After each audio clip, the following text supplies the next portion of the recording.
What's up, everybody? Thanks for joining me on these analysis. We're going to be looking at MSTR today. So we got our bounce off of our support level right here, pushing up. We got that nice start for the week with this daily close above this wick.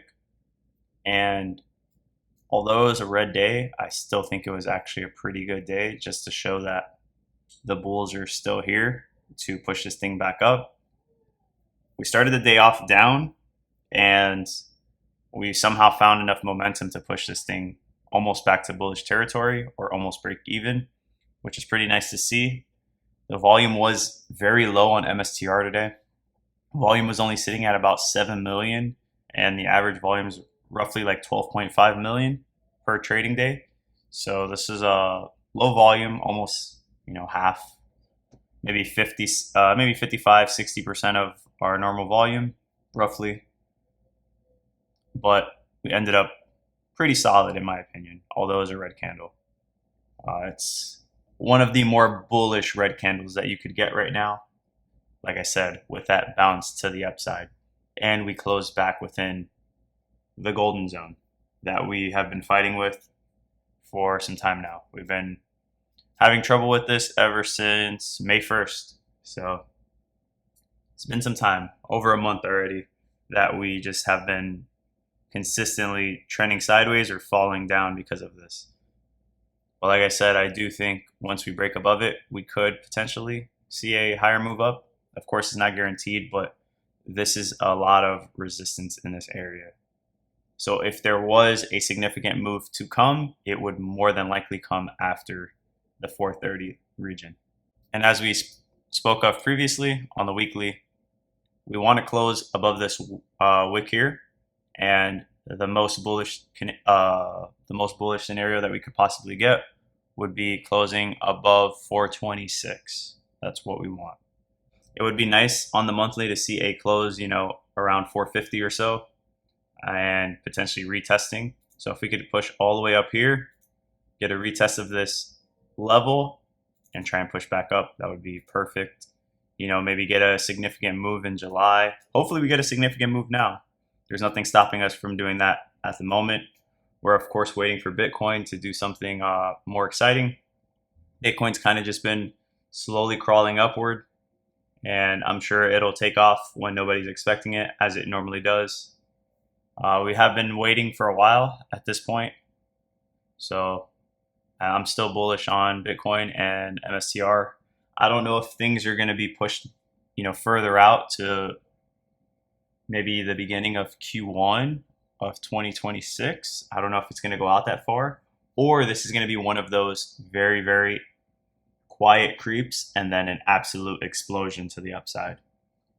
So we'll still see. I still think we could still get an early top, early Q3 top potentially still. I still think that's on the table because, like I said, once it gets going, it can really have a blow off top really quickly. And of course, with MSTR front running Bitcoin, if Bitcoin takes off relatively quickly and has a early top, Q3 top, then MSTR is going to have an even quicker top. So something to keep in mind. But like I said, there is still a very strong chance that we get the Q4 or Q1 2026. So all the options are still available. But overall, I just don't see that the cycle is over at this point. I still think we're looking pretty good. We fell underneath our 20-day SMA temporarily. That was earlier in the day, and we still closed back above it. So maybe that was our retest that we spoke of. After getting this close, we're saying, let's see if we retest it, which coincides with the bottom of the golden zone. We said this in the last video. And let's see if we can continue pushing up.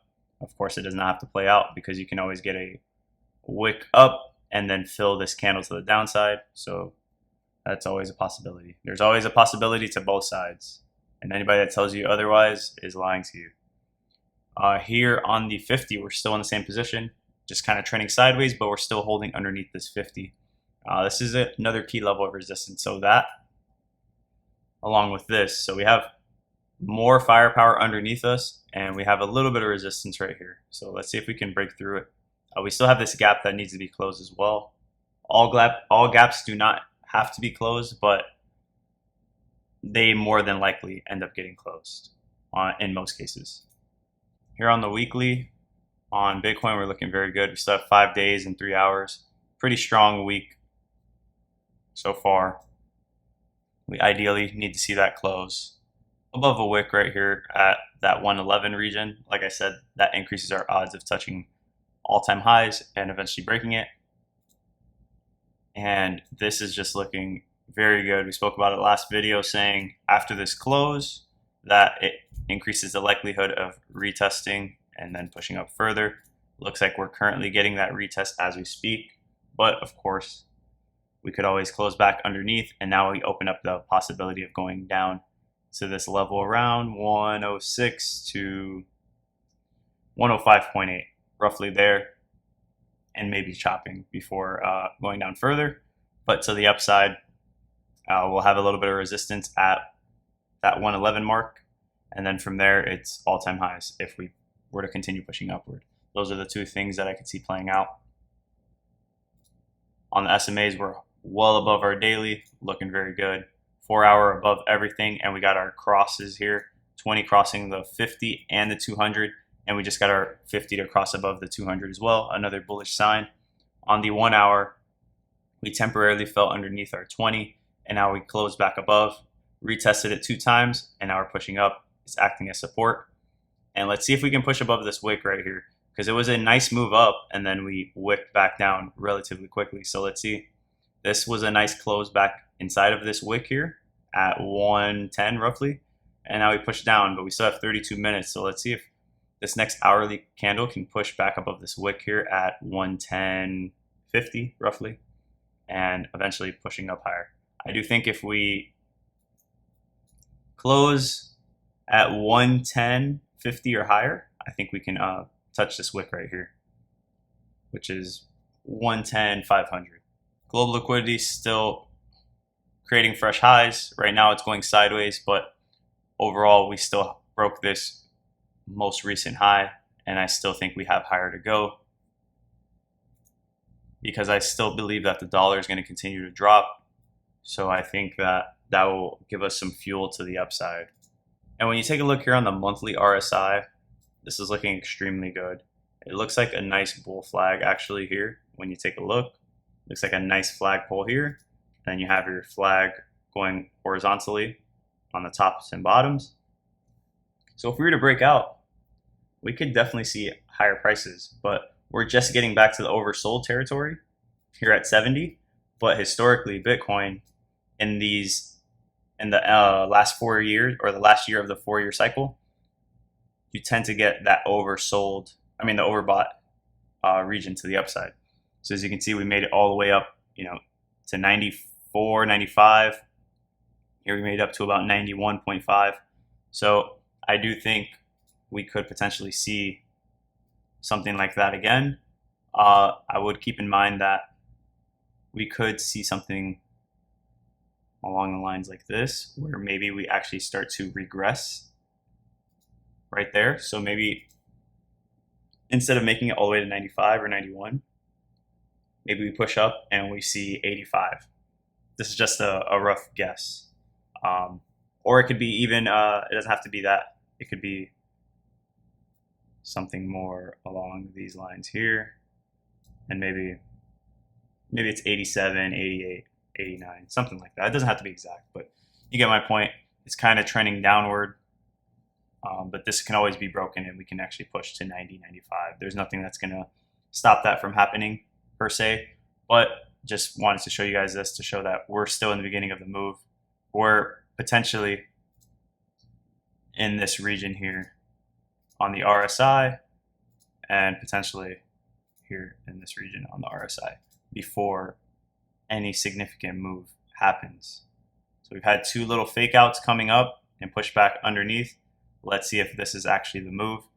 I would say that it could potentially be the move once we break this region, because as you can see, we ran up to that 76 region and got rejected once, twice, 3 times. So I do think if we can break that 76 on the monthly RSI on Bitcoin, that's going to allow us to push up higher and break that bull flag and allow price to push up higher, or the RSI to push up higher. And that RSI pushing up, close to that 90 region, that 88, 87 region, that's going to be a sign for a potential top in that cycle or a local top. And here on the weekly, we're still looking good. Mini bull flag being created, potentially about to break this local high here and make it to the overbought territory. Looking good though after getting a bottoming pattern, and we're well above our yellow moving average, which is curling up with price as well. And on the daily, kind of the same thing. Looking good though, trying to make it to overbought territory. The MACD on the daily kind of had its reset already.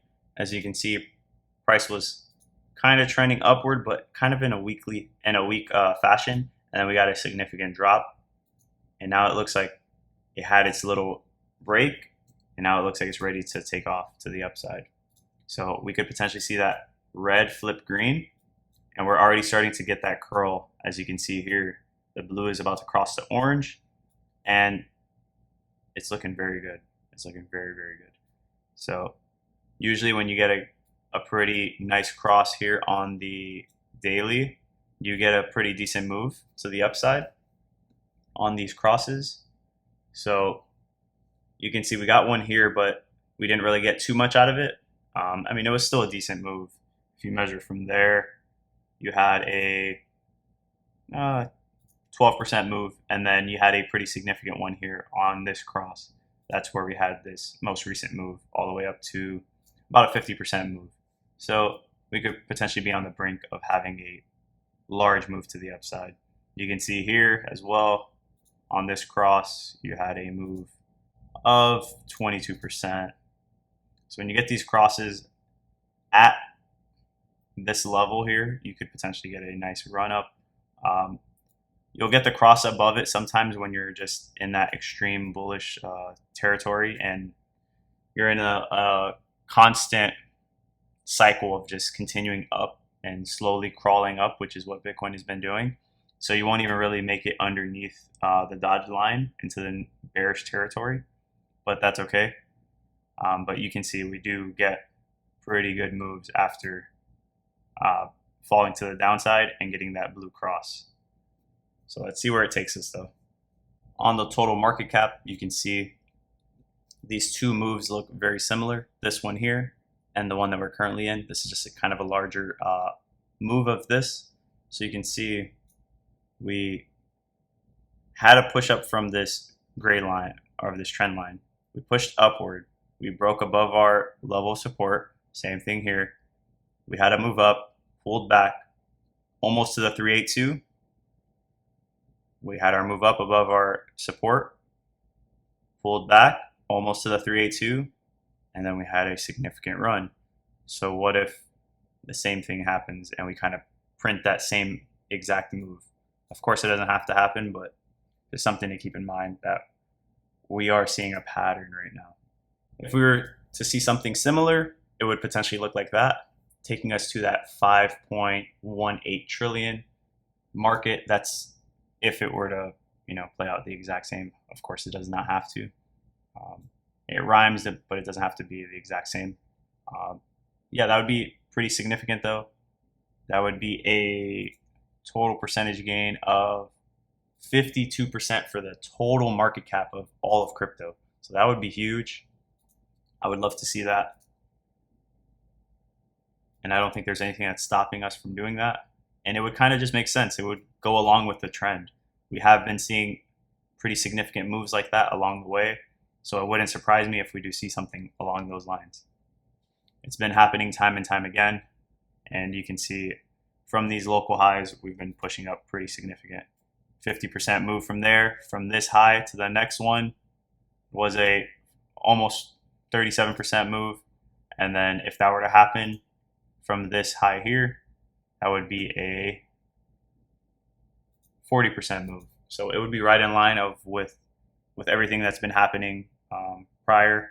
So it would not surprise me at all. And back to the dollar, still looking bearish. We're holding our trend very well. We need to get a significant drop, but we are getting a little bit of wicking action to the downside, which we want to see. And we slap on some SMAs. We got rejection off of our 20, as you can see, kind of wicking down a little bit. We do need to break this wick here at 98.3. But we're looking bearish, which is awesome. We just got a nice cross here, the 20 pushing below the below the 200, and the 50 is about to break below the 200 with time as well. That would be more fuel power to the downside, which will increase global liquidity, which will in turn have Bitcoin run up for a longer extended move. Things have just kind of been drawn out for the cycle though, but I don't think that the cycle is over, and I still think everything's going to play out as we anticipate. And as we can see here, we have significant moves in Bitcoin as the dollar dropped significantly. So the more significant of a drop you get here on the dollar, the more significant of a move to the upside you get on Bitcoin. You can see that inverse correlation. It's not always completely inverse, but for the most part, it's typically inverse.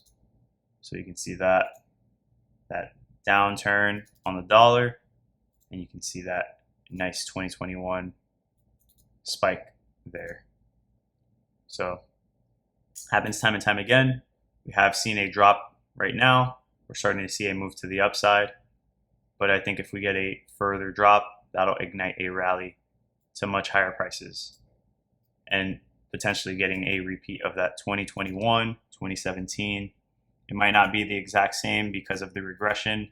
So the gains will be smaller and smaller as the market cap increases for crypto and Bitcoin and everything. But the gains will still be pretty significant though when you compare it to traditional assets. So right now Bitcoin's been, one of the better plays along with MSTR. I think MSTR is definitely going to be helped out with the Strife and Strike, the preferred stock. Those are going to be huge, I think, in my opinion. So I still think we can definitely see higher prices still. And if we go based off of pure technicals, like we've said before, one flagpole measures the next, and this flagpole can potentially measure the next one. And they don't all have to play out the same. Of course, this target can definitely be tampered with if ATMs are issued dramatically. If they're lightly issued, then we shouldn't have a problem making it to the top of this channel. But if they're heavily issued and it's from common shares, then that could definitely dampen the move. And maybe instead of landing, with the measured move at 1,000, 1,100, maybe we land somewhere at like 800 or something if the ATMs are on the common shares, which hopefully they're not, and that'll allow the MNAV to kick up. And once the MNAV kicks up, the multiple is going to go and everything just starts running a lot smoother. Also, like I said prior, we've had half the volume. Like, you guys have to understand that. We have half the volume of our standard trading day. And our standard trading day right now is low volume. 12 million is low volume for MSTR. I know some people don't realize that, but if you were in MSTR in any of these legs, this leg or this last leg here, or the second to last leg, those trading days are crazy. The numbers are just flipping back and forth dramatically. And we have not seen that at all. So you'll know what I'm talking about when it happens. This is low volume. So with 12 million being the average volume and we're only sitting at 7, that's incredibly low. Like I said, over here in this peak, of course, this is like crazy peak euphoria, but we were at 110 million while we're sitting at 7 million. I mean, that's insane. But along the way, we were also sitting at, 10, 15, then maybe 20, 30, 50 million, so, and I could definitely see the same thing happening because that's kind of what MSTR does, kind of low volume until it's not. It crawls up with its low volume and then it just explodes out of nowhere once Bitcoin goes crazy. Same thing here, just low volume. Even after these significant moves, you can see that the volume was low for these trading days and then just absolutely blasted to the upside. And even on this first leg here, which I'm comparing to what we're seeing now, you can see the volume was low this entire time. The candles are very, very small, even though price was creeping up. And it's kind of the same thing here. Price is creeping up, low volume though. And then now we're getting our pullback, which potentially is this move here. And hopefully we get a significant move to the upside. Hopefully it's just as fast as this one. I would love that. But right now, a steady creep going upward, I'm not mad at, because if we can slowly creep up to $450, $500, then have our blow off move, that puts us at much higher targets than we're anticipating. But that's pretty much all I have for you guys. Like and subscribe, share with a friend. I'll see you guys in the next one.